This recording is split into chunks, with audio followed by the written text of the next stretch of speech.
a fala, né, de hoje, que ele intitulou O Sexual por um Clique, dos Fundamentos Freudianos aos Desafios Clínicos na Era Digital.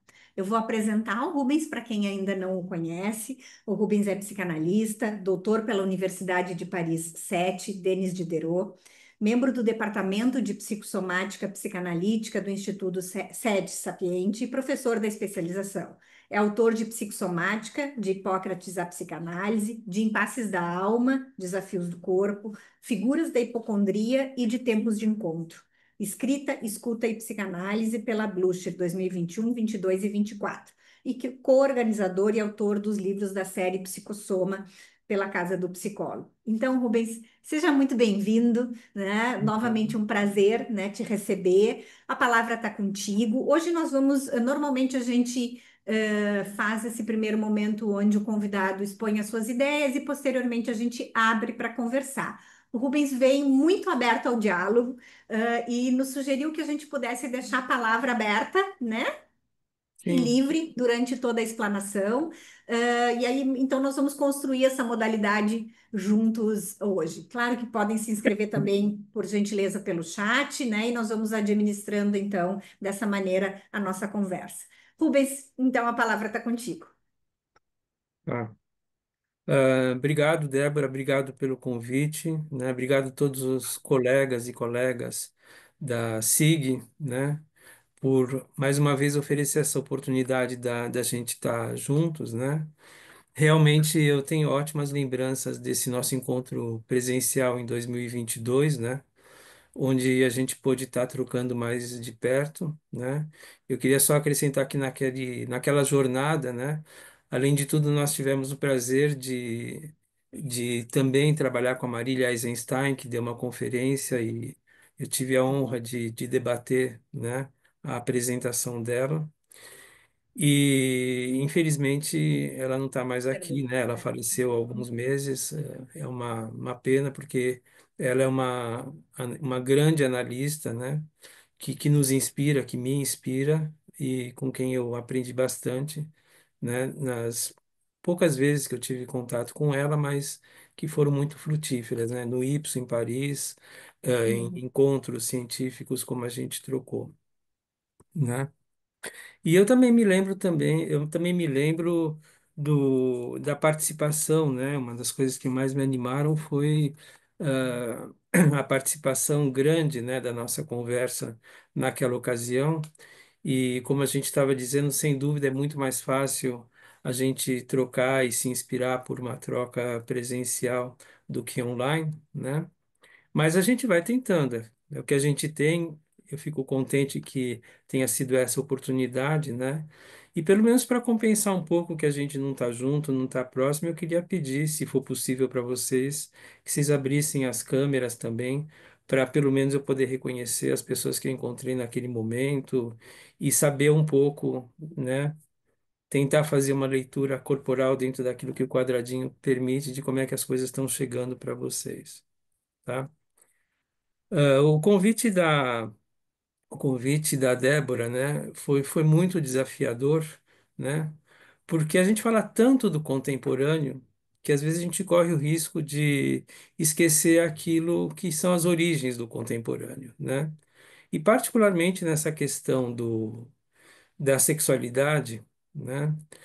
Sem dúvida, nós estamos muito mobilizados, né, por movimentos identitários, movimentos de afirmação, movimentos que repensam a questão do gênero, da raça e do social, que são importantíssimos, né? Mas enquanto psicanalistas, eu acho que é importante a gente não perder o pé, né? E para não perder o pé, nada melhor de lembrar onde é que a gente está pisando e quais são os nossos fundamentos, né? Então eu aceitei o convite da Débora e de vocês, né, da SIG, um pouco como ao mesmo tempo um desafio de pensar o contemporâneo, mas lembrando das origens das nossas teorias da sexualidade, né?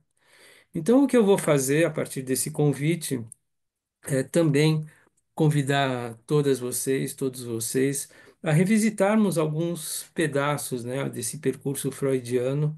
Eu vou me ater principalmente ao percurso freudiano, depois eu vou mencionar outras leituras também, né? Para a gente saber de onde a gente vem, para a gente saber, inclusive, da riqueza, né, dessas origens e questioná-las, pensá-las a partir das novas realidades clínicas e sociais que a gente entende. Então, a minha apresentação tem três momentos. Um primeiro introdutório, onde eu convido vocês a olhar para fora, né, para cenas do cotidiano, olhar para dentro, para cenas da clínica que certamente vocês vão reconhecer. Depois a gente vai voltar um pouquinho, né, para as fontes das hipóteses freudianas sobre a sexualidade.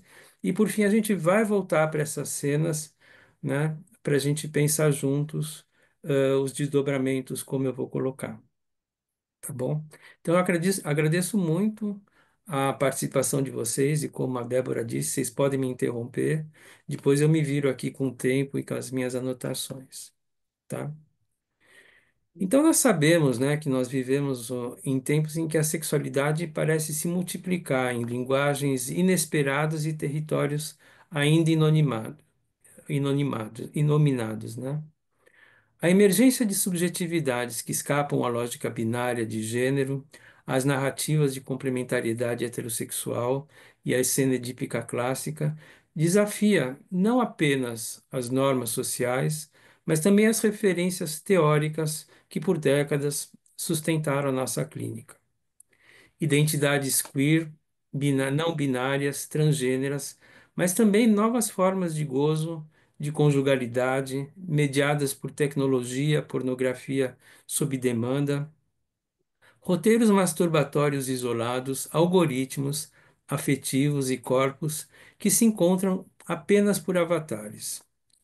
Essas são apenas algumas expressões, né, desses cenários, né, e, a partir deles, a gente constata que o erotismo, né, não se organiza em torno da alteridade, da presença e encarnada de um outro ser sexuado, nem tampouco convoca o interdito como matriz, estruturante. Não é difícil reconhecer as infinitas possibilidades das montagens libidinais. Muitas parecem funcionar em circuitos autossuficientes, frequentemente compulsivos, outras compõem cenários eróticos que dispensam o corpo do outro, brinquedos sexuais, imagens repetidas, fantasias autorreferidas, prazeres digitalmente administrados. Uma nova ecologia do gozo parece ter se instalado imediatista, personalizada, fragmentária, redesenhando o erotismo na linguagem dos cliques, dos toques, dos filtros e da hipervisibilidade. Enfim, do excesso. Não se trata aqui de opor novas práticas e velhas teorias, tampouco de abandonar a psicanálise diante do desconcerto, mas sim de assumir o convite ou a exigência que tais fenômenos nos dirigem como clínicos. Repensar os fundamentos teóricos da sexualidade revelados por Freud e até hoje em permanente transformação, como é a essência do desejo e da pulsão. Para compreender esse panorama desafiador, cabe antes de mais nada rememorarmos nossas fontes, nossas origens, retomando brevemente algumas das principais contribuições freudianas sobre a sexualidade, suas descobertas revolucionárias, seus impasses e suas aberturas, para que possamos reconhecer nelas aquilo que permanece útil à nossa clínica e para nos inspirarmos para avançar em terrenos ainda hoje desconhecidos para muitos de nós. Vamos voltar então às origens, né, do próprio Freud. Em uma manhã parisiense, nos corredores da Salpêtrière, Freud foi atravessado por uma frase sussurrada por Charcot ao pé do leito de uma paciente histérica. Diante de seus sintomas, o mestre francês enunciou: C'est toujours, toujours, toujours la chose génitale. É sempre, sempre, sempre a coisa genital. Imagino que muitas e muitos de vocês lembrem dessa frase, o contexto em que ela foi pronunciada, e principalmente a reação do Freud, né, diante daquilo que mexeu muito com ele, né? Essa experiência, ao mesmo tempo desconcertante, levantou em Freud a seguinte pergunta: se ele sabe disso, por que não o diz em alto e bom tom?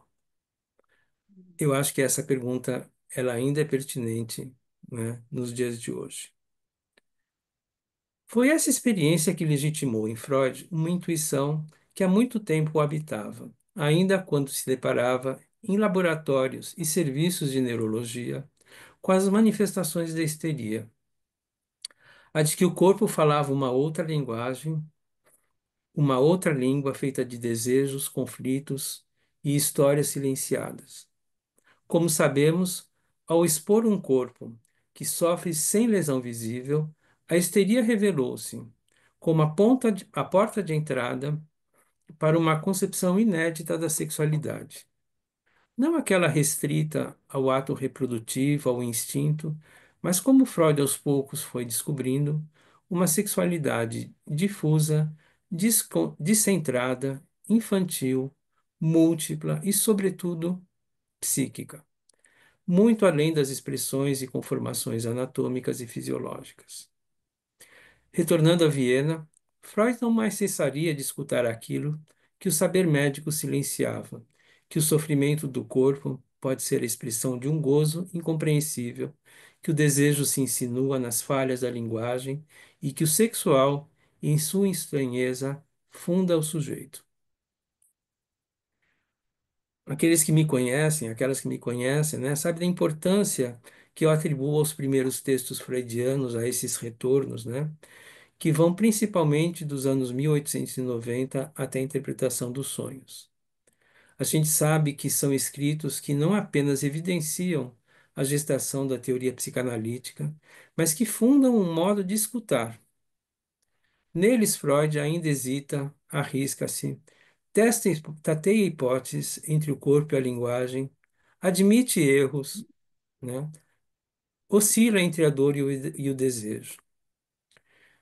Nesses textos, nós encontramos os germes, né, dos grandes conceitos que marcarão toda a psicanálise. Os mesmos que ainda hoje nos orientam, mesmo quando a clínica parece nos arrastar para zonas obscuras, ainda não nomeadas. Não me refiro apenas ao projeto de uma psicologia científica de 1895, estudo sobre histeria do mesmo ano, ou mesmo a própria interpretação dos sonhos de 1900. Lembro outros textos fundamentais, como as Psiconeuroses de Defesa, de 1894, na qual Freud introduz a ideia, né, que o recalcamento atua como uma defesa contra representações insuportáveis à consciência, claro, vindas do sexual, muitas delas, né. Lembro ainda sobre a distinção entre a neurastenia e a neurose de angústia, de 1895, em que ele propõe pela primeira vez uma etiologia sexual das neuroses atuais, segundo mecanismos diferentes do recalcamento. A gente sabe que isso é importante.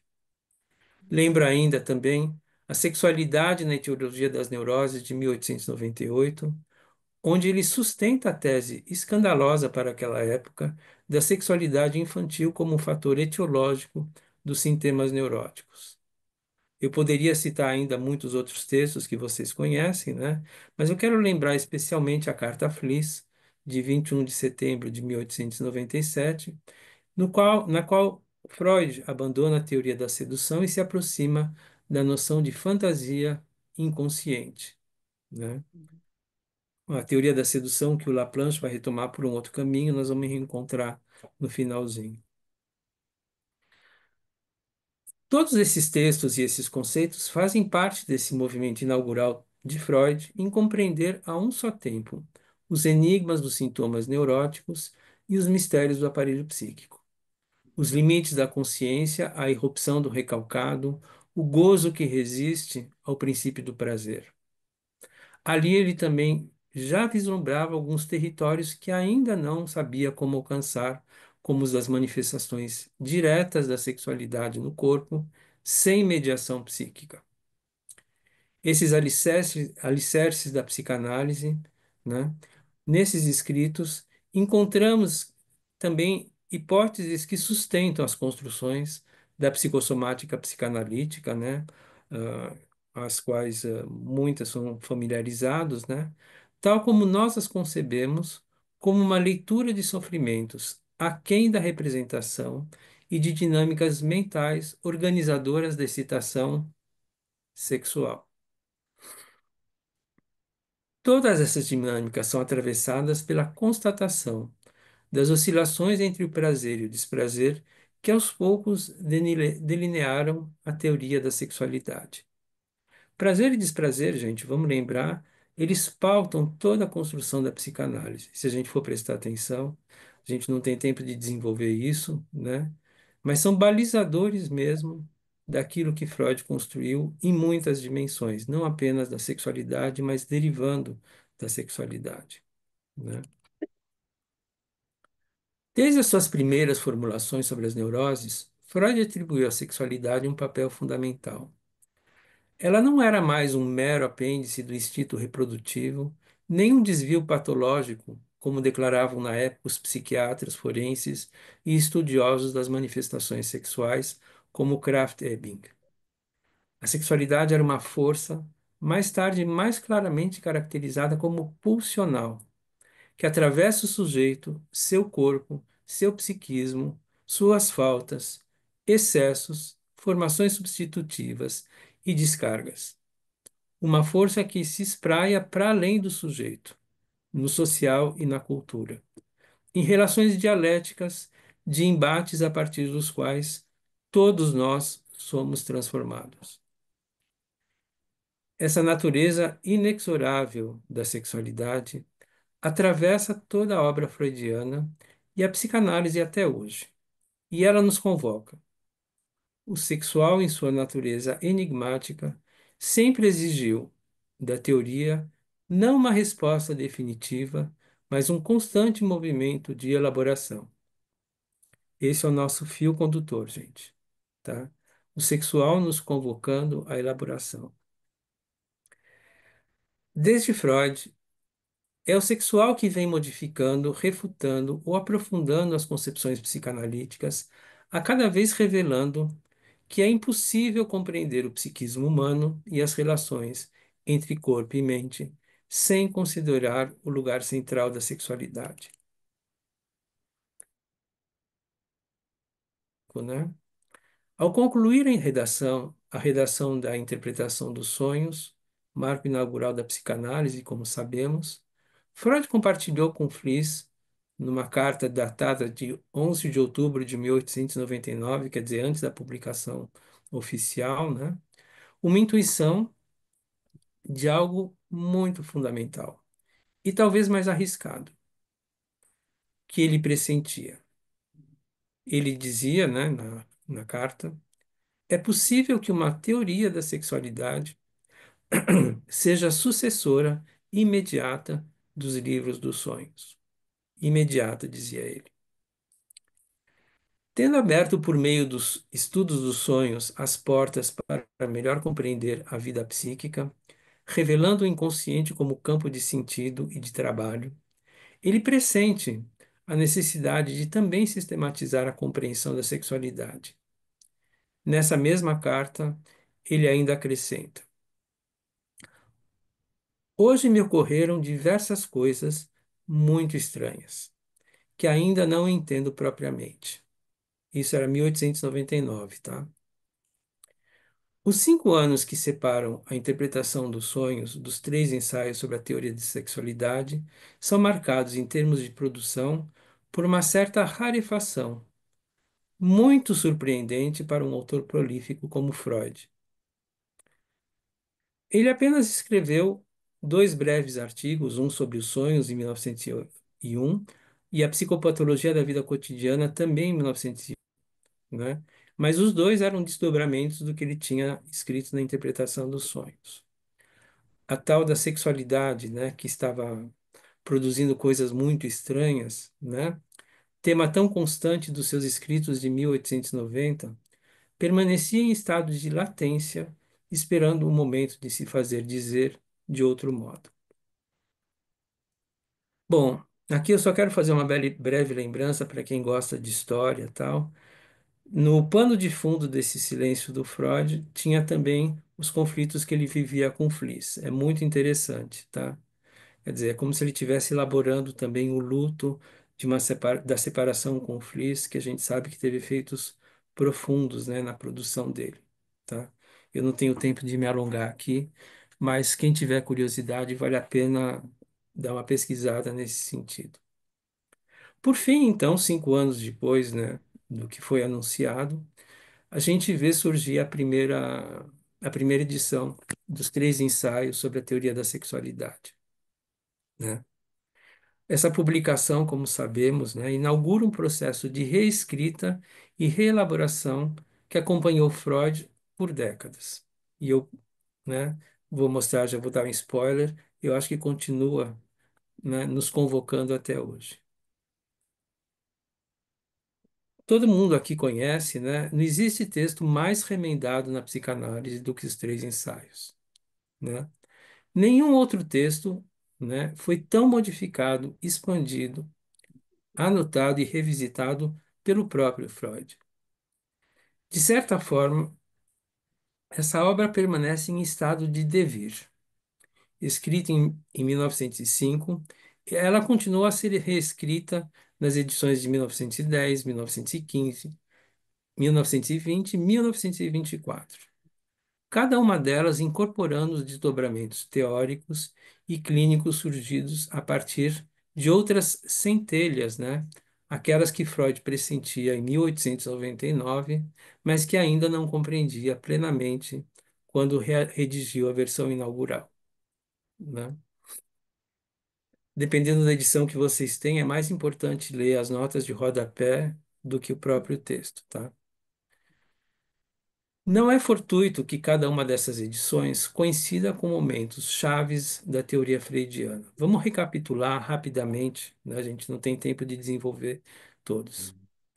Em 1914, a clareza alcançada sobre as dinâmicas do narcisismo contribuiu para uma melhor compreensão do papel do outro humano como objeto nas origens e na organização da sexualidade.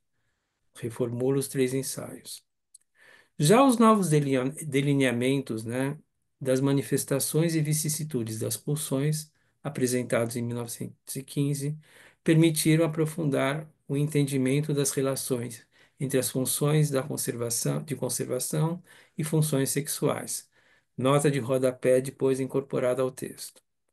Em 1920, a formulação da natureza e os processos relacionados às pulsões de vida e de morte, em além do princípio do prazer, iluminou ainda mais as conexões entre a sexualidade e destrutividade. Nota de rodapé. Por fim, mas não menos importante, a distinção entre os três tipos de masoquismo, erógeno, feminino e moral, e suas respectivas funções, introduzido em 1924, ampliou a compreensão das relações entre atividade e passividade, não apenas no âmbito da sexualidade, mas também em muitas outras dimensões do psiquismo que Freud buscou articular desde os primórdios de sua obra. A meu ver, e eu imagino que vocês devem concordar com isso, né? Os três ensaios sobre a teoria da sexualidade são e permanecem sendo uma obra aberta para Freud e para nós. São um campo de retorno, de reinscrição, de reinsistência. Como se a sexualidade, fluida e escorregadia, nos convocasse, não uma explicitação definitiva, mas a uma escuta renovada, uma elaboração em movimento. Talvez seja esse o gesto mais propriamente freudiano. Escrever para não fechar, mas para manter em aberto. Um convite a que continuemos com ele a escutar a coisa sexual.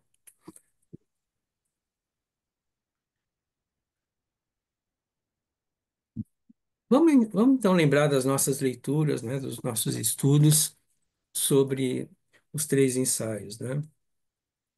Nesse texto, ele consolida uma ruptura profunda com os paradigmas biomédicos e moralistas de sua época, né? Sem pudores. Ali ele reafirma e sistematiza aquilo que desde seus primeiros escritos vinha insinuando como crescente ousadia. A sexualidade humana não se reduz à finalidade reprodutiva, tampouco nasce na puberdade, nem se restringe ao corpo adulto sexuado. Trata-se para ele de uma força interna, a pulsão sexual, que se dirige ao prazer por meio de mudanças de investimentos em seus objetos. Ao contrário das necessidades orgânicas, como a fome ou a sede, que visam diretamente a conservação da vida e a satisfação imediata, a pulsão sexual obedece a uma lógica própria, passível de espera, passível de transformação, que pode prescindir da genitalidade na maturidade biológica. Logo no primeiro ensaio, vocês lembram, né? Partindo das inversões sexuais, aquilo que a medicina na época classificava como aberrações, Freud não apenas recusa sua patologização, como propõe que tais formas de satisfação revelam um traço estrutural da sexualidade humana, sua plasticidade. Não é o objeto que define a normalidade, mas sim a presença da excitação e o modo como ela é processada psiquicamente, quando possível. Assim, os fenômenos ditos perversos que fogem às metas e objetos pulsionais ditos normais, com muitas aspas, são, na verdade, componentes universais que se entrelaçam, né, e formam a sexualidade dita normal. Toda sexualidade, sugere Freud, é um emaranhado de desvios. Não se esqueçam do pano de fundo, tá, gente? Pensando no Uhum. que a gente vive atualmente. Isso é parte desse emaranhado. Nos ensaios seguintes, dos três ensaios, né, ele aprofunda a descrição do desenvolvimento pulsional e da organização da libido. A sexualidade infantil, inicialmente descentrada e fragmentária, liga-se às zonas erógenas, boca, ânus, genitais, e às funções corporais aparentemente não sexuais, mas sexuáveis, como a sucção, a retenção e a excreção. Nesses movimentos, o corpo se revela como um campo erógeno difuso, capaz de suscitar prazer para além da genitalidade, paradoxalmente convocando também o desprazer. Mais do que isso, a pele, como borda sensível entre o dentro e fora, revela-se uma superfície inaugural de emergência da alteridade e do erotismo. André Green lembra que eles vêm juntos, né? É o objeto que funda a pulsão. A partir dessas observações, Freud propõe uma sequência de fases, oral, anal, fálica, né, que a gente conhece bem, cuja travessia prepara a organização genital definitiva. Essa trajetória, atravessada por recalques, deslocamentos, fixações, encontra no complexo de Édipo seu eixo estrutural ao colocar o desejo infantil diante do interdito e da perda. Com o acréscimo posterior das concepções sobre o narcisismo, Freud destaca a função do outro como espelho e objeto do investimento libidinal, ampliando a compreensão das escolhas de objeto e introduzindo a noção de bissexualidade originária, uma indiferença inicial quanto à direção dos desejos que antecede a diferenciação dos gêneros e das identificações. Como vocês sabem, as trocas com Fliss contribuiu muito, né, para essa concepção da bissexualidade. As hipóteses e ilustrações apresentadas nesse texto revelam a sexualidade como uma força, que, tendo sua origem no organismo e pautada pelas necessidades corporais, é capaz de se transformar pelas relações de alteridade e expressar-se das mais diversas maneiras, de forma ampla, plástica e determinante dos processos de subjetivação e também, como podemos melhor reconhecer atualmente, das formas de organização da economia psicossomática. As inversões, os atos sexuais com pessoas sexualmente imaturas ou com animais, os desvios quanto às metas e objetos do desejo, tudo aquilo que a moralidade classificava como abjeto ou degenerado, foram para Freud evidências de que a sexualidade não está em sua origem presa a um destino específico. A pulsão sexual é, por definição, desviante. E mais, seu funcionamento não depende do objeto que pode ser substituído, deslocado ou mesmo ausente. O que importa é a via de descarga, o circuito pulsional que, ainda que provisório, organiza o desejo e seu investimento. Mais um spoiler, convido vocês a pensarem, né, nossas reações diante de algumas dessas manifestações contemporâneas. Vamos voltar a isso no final.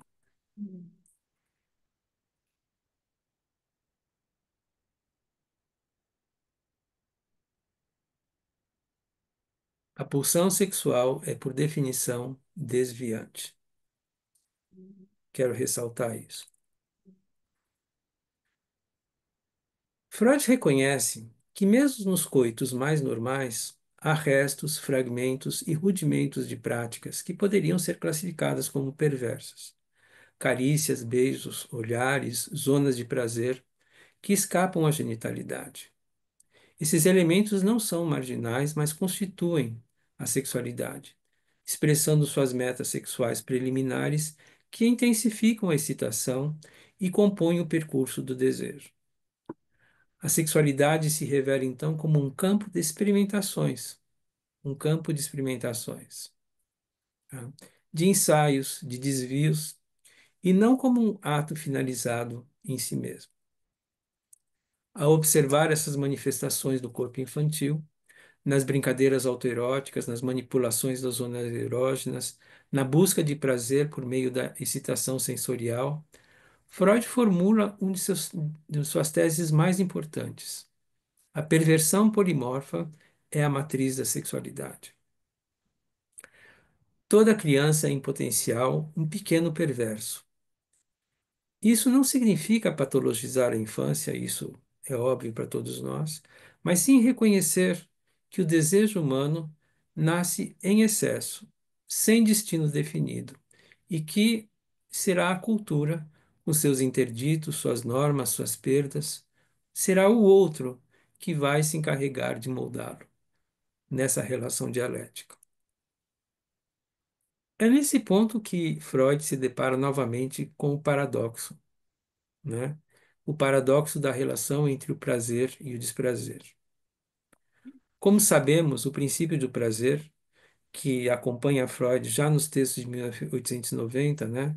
Mas que ele reformula em dois princípios do funcionamento mental, né? Em 1911, o princípio do prazer, tal como revelado por Freud inicialmente, não busca um prazer específico, mas sim a redução da excitação. No entanto, a sexualidade tolera, e não apenas tolera, muitas vezes convoca o próprio aumento da excitação, que se torna fonte de prazer. Vamos pensar nas práticas sadomasoquistas, naturalmente. Isso é particularmente visível, né, nas manifestações do masoquismo e do sadismo, onde a dor, o desprazer e a violência são, por vezes, caminhos para intensificar o prazer. Essa ambivalência entre a atividade e a passividade, entre a tensão e o alívio, é constitutiva do funcionamento pulsional. A sexualidade, ao contrário do que se espera das necessidades orgânicas, não se orienta apenas para a saciedade. Ela consegue investir o insatisfeito, né? E ela se estrutura e se transforma a partir disso também. A sexualidade se alimenta do excesso, da demora, da expectativa e às vezes do sofrimento. O corpo pulsional não busca apenas satisfazer uma necessidade, mas sustentar um circuito de prazer em que o outro está sempre presente como enigma, obstáculo ou promessa, e aí, mais uma questão para nós. O que que acontece quando a gente abre mão do outro, né? No mínimo, por essa compreensão, funcionamos em circuito fechado com todas as consequências da destrutividade que a gente conhece, né? Aos poucos, e ó, a gente está lá nos 3 ensaios ainda, hein, gente? Tá tudo lá. Vamos lembrar. Aos poucos, a teoria freudiana foi revelando camadas cada vez mais densas e complexas da sexualidade. Da cena clínica da histeria ao corpo textual dos 3 ensaios, Freud dedicou-se, né, à imensa tarefa de constituir uma teoria da sexualidade que não se deixa aprisionar pelos moldes da biologia, nem tampouco pelas amarras da moral e da, e da cultura. É nesse espírito que ele escreve, né, já na terceira edição de 1905, né, um dos trechos transformadores da psicanálise, aquele que propõe sua célebre definição de pulsão. Na verdade, aí tem uma questão, né, o que que vem primeiro, o ovo ou a galinha, né? Eu acho que a intuição de pulsão já estava nos 3 ensaios, mas foi em 1915 que ele reformulou e depois ele aproveitou essa reformulação para redefinir a pulsão que ele tinha intuído. A pulsão é uma das centelhas, né, que ele compartilhou lá na carta com o Fliess, né? A pulsão não como uma energia abstrata, né, nem uma força obscura que se impõe ao sujeito, mas algo que oscila entre o corpo e a psique, entre o somático e o anímico, entre o que se sente e o que se significa. A pulsão, diz Freud, é o representante psíquico de uma fonte endossomática de estimulação. Essa formulação, a um só tempo precisa e enigmática, inaugura um campo teórico que evidencia que o sexual não se reduz ao genital, nem à reprodução, nem à identidade, mas se revela como índice de exigência de um trabalho incessante para o psiquismo. O sexual convida o psiquismo, o sexual convida, convoca e promove a subjetivação. Trata-se, como ele afirma, de uma medida de exigência que o trabalho impõe à vida anímica, tá? E é justamente essa exigência de um trabalho que define a sexualidade em sua forma mais própria, como incompletude, como insistência, de algo que não se resolve, mas se condensa, se desloca, se repete, com vistas à criação e à transformação.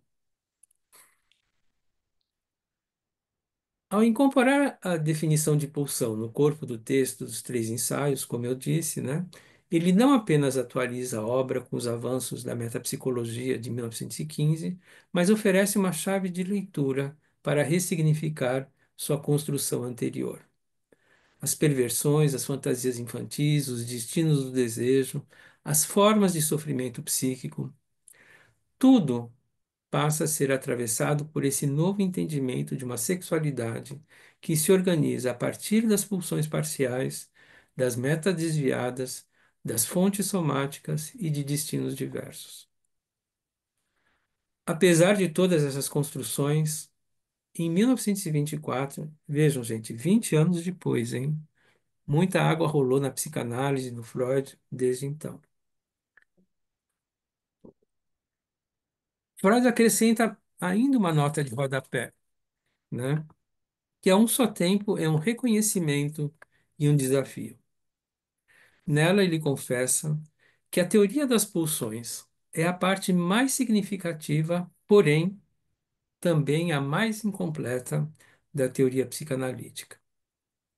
Essa incompletude, no entanto, longe de ser um defeito, é um reiterado reconhecimento da própria natureza da sexualidade que ele tenta apreender, instável, movente, resistente à totalização. Cabe a nós, seus sucessores, sustentarmos as angústias diante desse fato e o desafio de tentar completá-lo.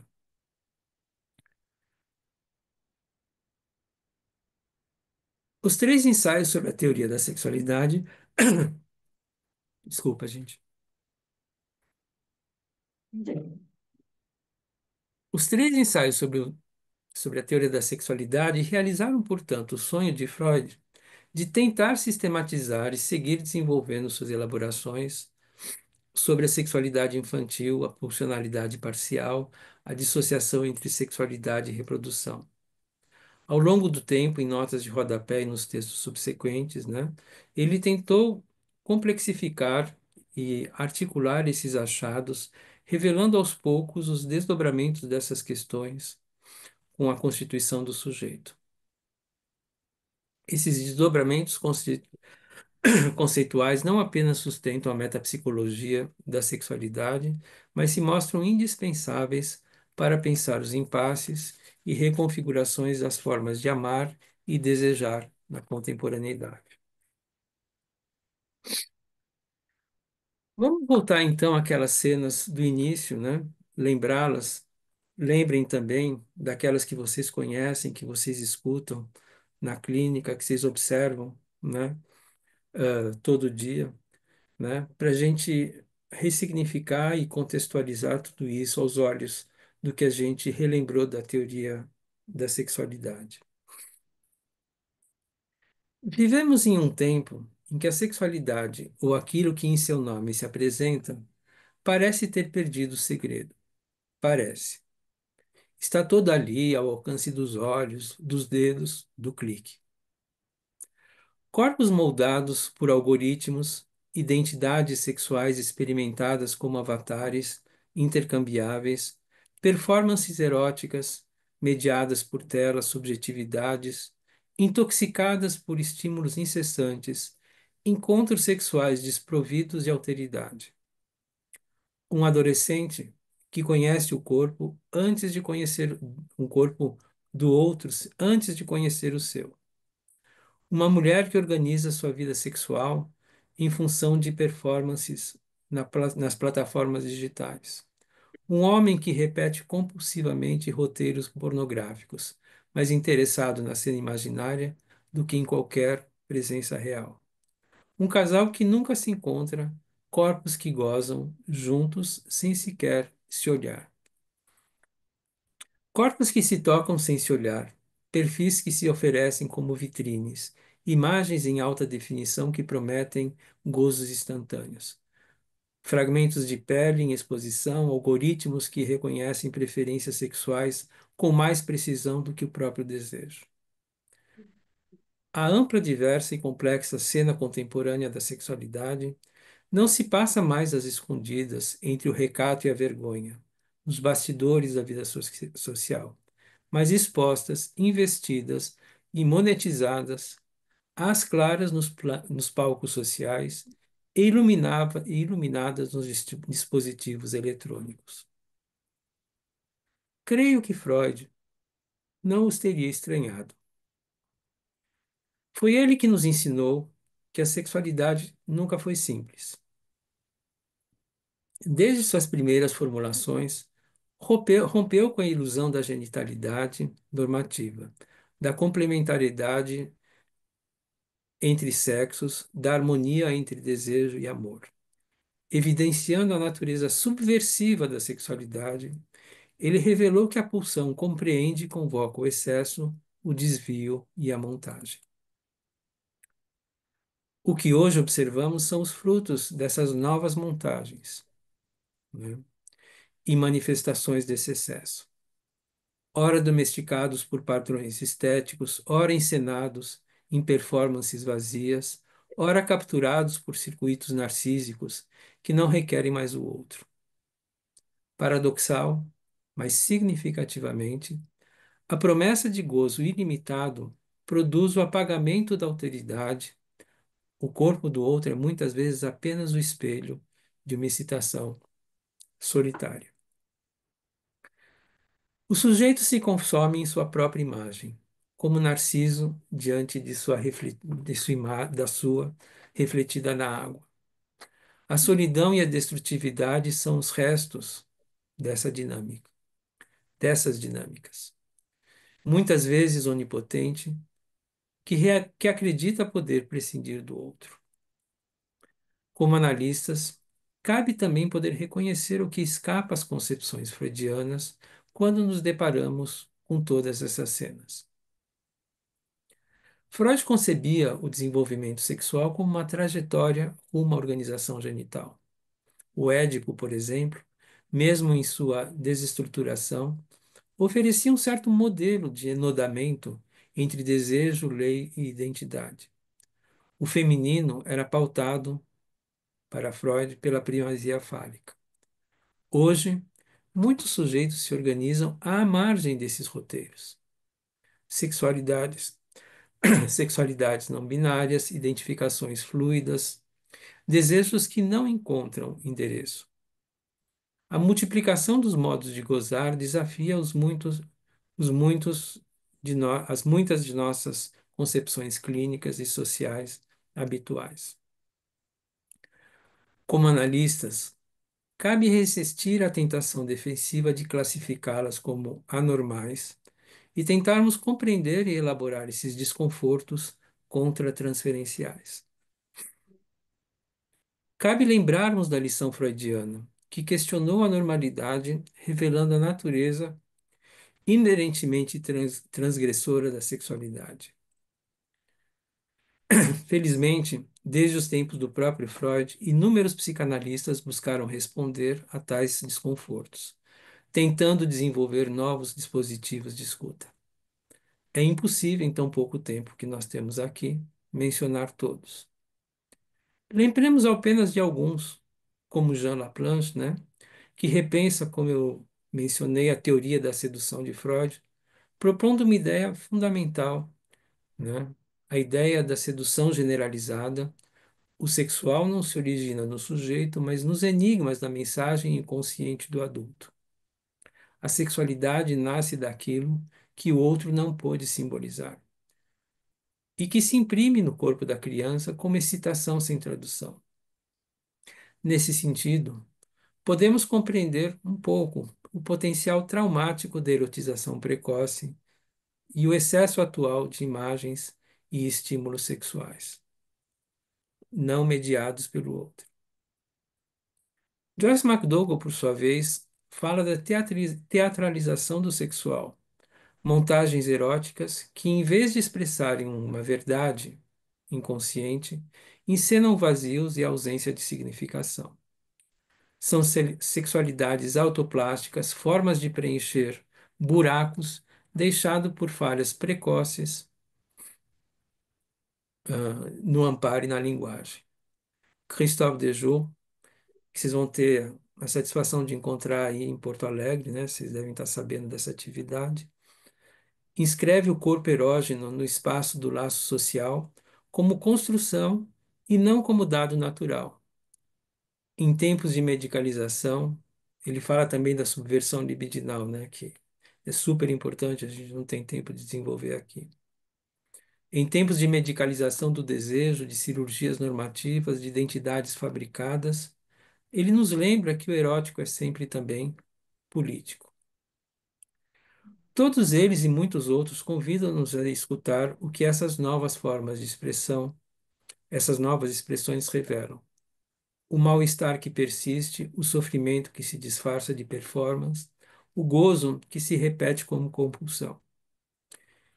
E talvez de reafirmar que o trabalho do psicanalista não é devolver o sujeito a uma norma perdida, frequentemente pautada, como lembra Foucault, pelo ensejo de controle social ou do outro, mas sim o de oferecer uma escuta a partir da qual ainda seja possível desejar e constituir-se como sujeito, mesmo quando tudo convida à repetição e à massificação.